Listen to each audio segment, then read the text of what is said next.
রমজান মাস মানেই অন্যরকম এক আবহ। চারদিকে রোজার আমেজ, ইফতারের প্রস্তুতি, তারাবির ব্যস্ততা, সব মিলিয়ে মানুষ চায় একটু শান্তি, একটু স্বস্তি।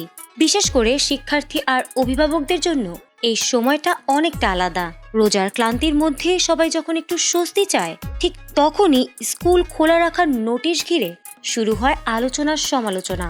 সামাজিক যোগাযোগ মাধ্যম থেকে শুরু করে অভিভাবক মহল সবখানে প্রশ্ন উঠছিল, রমজানেও কি তাহলে স্কুল চলবে?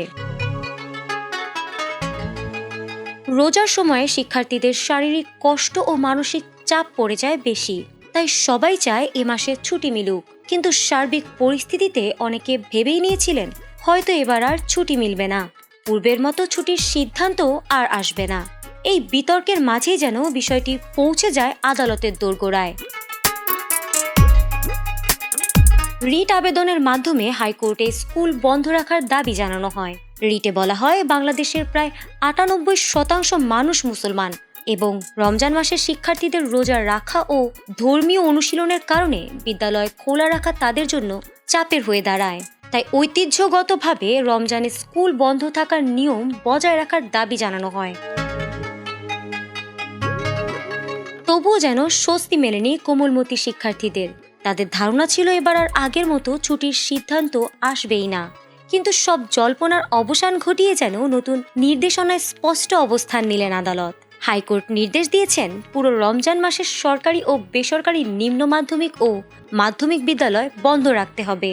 আদেশ অনুযায়ী এই ছুটি কার্যকর হবে আগামী 18 ফেব্রুয়ারি থেকে এবং চলবে পুরো রমজান মাস জুড়ে।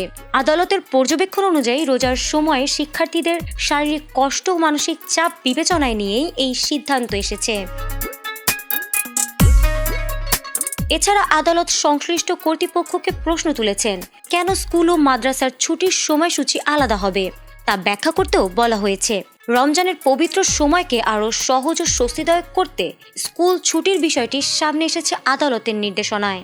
ফলে এবার রমজান মাসে শিক্ষার্থীরা পাবে স্বস্তির নিঃশ্বাস, আর অভিভাবকরাও প্রস্তুতি নিতে পারবেন নিশ্চিন্তে। রোজার পবিত্র সময়কে আরও আরামদায়ক করতে আদালতের এই নির্দেশনা নতুন করে আলোচনার কেন্দ্রবিন্দু হয়ে উঠেছে। ফারহানা হক, এটিএন বাংলা।